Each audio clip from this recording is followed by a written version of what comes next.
It's Matt Mills for Antihero Magazine, still here at Bloodstock, magically coming to you off screen. Well, on screen, you have the lovely fellows in Bloodstock Dawn. Welcome, guys. It's good to see you. How are you? I'm Josh. I'm Morgan. We're great. We're doing very good. Yeah. Excellent. Thank you. You guys played the Sophie Lancaster stage last night, one of the first bands of the festival. Yeah. How was the set? Did you have fun? Oh yeah, it was amazing. I mean, always a great reception at Bloodstock, and this being our fourth time playing, you know, it's just always great to come back. Yeah, I mean, it was incredible. It was actually my first time here, and it was absolutely insane. Probably the best show I've had with the band. Yeah, the tent best was show of packed. the year, and you know, we played Like- at Hellfest and places like that, so you know, it's really great to come back to Bloodstock, and it'd be awesome. And you mentioned as well when you were on stage, the first time you were here, it was 9 years ago, was it, for the Metal to the Masses? Yeah, that's right. Yeah, we won the Metal to the Masses in 2009 before we'd released an album. You know? Yeah. So we kind of Bloodstock has been a solid foundation to our growth over the years. I'd say definitely. Can you talk a little bit about Metal to the Masses and what it was like sort of going through that ringer when you were starting out? I mean, it was a long time ago. Yeah. we first entered in 2008 and we didn't actually win, so you know we had to go back and like persevere. Yeah. But in 2009, you know, we won the slot, and from there, you know, we had a great reception, and you know, we obviously got invited back a few years later, played the Sophie stage, and then 2 years later we got on the main stage opening the festival, and obviously we just released an album this year, so we've come back, and you know, they've given us one of the best slots of the weekend, arguably, with then being nothing on for the rest of the night. Yeah. You know, it was a massive success for us. So. Yeah, it was really cool. And nearly 10 years down the line, 3 albums down the line, I've got a very simple question to ask you. Why is Bloodstock Dawn so fucking good?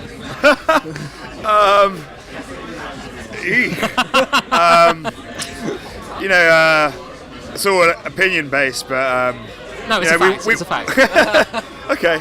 Well, we work hard to deliver music that we want to hear, and as musicians, we have high expectations of ourselves. Yeah, that's a good You know, so I guess that sort of correlates to people really enjoying our technicality and what we do.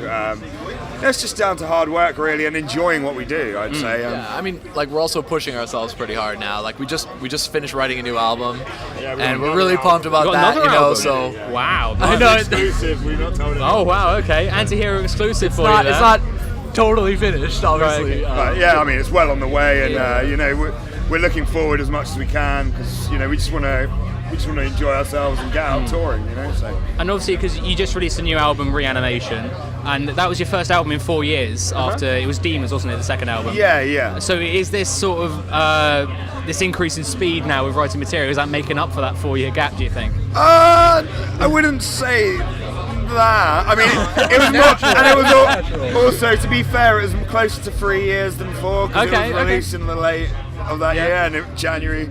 So I mean, We'll give you the benefit. Yeah, it's pretty much 3 years. yeah, I mean, in reality, we've released 3 albums since 2012, so that's one every 2 years. So So yeah, you've done well. we're keeping a kind of schedule. Yeah, I mean, the next album won't be out probably until next Oh, okay, year. cool. You know what I mean? I mean, we have to produce it. We gotta finish writing the vocal parts. I mean, there's still lots to do. Yeah, But, I think what it boils down to is with the current lineup, we're real hungry to, you know, release more music and tour the world. And you know, the more albums you release, the more chances you get opportunities to tour and stuff. So Yeah. But like also with this album, it was like we didn't know we were gonna finish it so soon. You know, like Right. we got together and we started writing it, and it was just like magic. I Is don't this know. Reanimation or the album you're writing at the Like, moment? both Both, actually, okay. both. We did them Similar both in like process. Right, okay. couple weeks just kind of sitting in a room together and just like the ideas just like yeah, just incarcerating ourselves basically, and going a bit insane. But the riffs came out, so you know, whatever works. And obviously Bloodstock Dawn's had a few changes in the lineup between Demons and Reanimation. So did that change in lineup kind of, I guess, incentivize you to keep writing music and maybe do it a bit faster? I mean, honestly, there's not really any incentive or anything. It's all been quite a natural process with timing and stuff. You know, we wanted to make sure we did Reanimation properly, and to be honest, we're still going to be touring it for the whole of next year. You know, Right. before, you know, so the album being kind of written is just us working in advance, to be honest. You know, we got a lot of plans to tour Europe and hopefully get to North America again on this sort of touring cycle. So, you know, we've still got at least a year of touring this album. You know, that gives us a lot of time to perfect and make the, in our downtime, we'll be working on the new record. Yeah, it was over a year before the material kind of came out as well for Reanimation. We had the album written much before, you know, we took a lot of time to perfect the album, to you know, nitpick a bit. Obviously also scheduling with our drummer and the producer and whatever. It's not, you know, an album doesn't just get made, like, I mean, unless you're doing some kind of crap by yourself and it doesn't just magically pop up out of nowhere. not something of quality, I suppose. Yeah, I mean, considering the new lineup is completely international, you know, I'm the only one who lives in England now. We have Morgan who lives in Germany. We have drummer lives in Poland and our bassist is from Italy. So as you can imagine, logistically, it can be a bit difficult. And also, luckily we see each other all the time on tour, right? Yeah, exactly. Like, you're not sick of each other yet, then? Yeah, no, never. And on the prior album, Demons, it felt like it was quite a melodic death metal sort of record. Like, it had lots of very sort of swanky hooks and lead guitars. With Reanimation, it feels much more straightforward and guttural and much, in many ways, kind of heavier. I was just wondering if that was a intentional change, or is that just the way it kind of turned out? Again, it's a natural process. I mean, as a band, we're not looking to put out the same record every time, you know. Yeah, exactly. Like a lot of bands follow the same mold. We just do it naturally. We write what we want, and then, you know, you get. We obviously have concepts and stuff and general feel, but it's a lot about the process, also how things come out, like how we work together, also for the first time and stuff. And I think it was cool that Reanimation was a bit more brutal. Sorry, I think it was cool that Reanimation was a bit more brutal, maybe. And like, who's to say why? And I think with this next album, though, we went like, I want to say like hyper melodic with it. Oh, okay. So Cool. You know what I mean?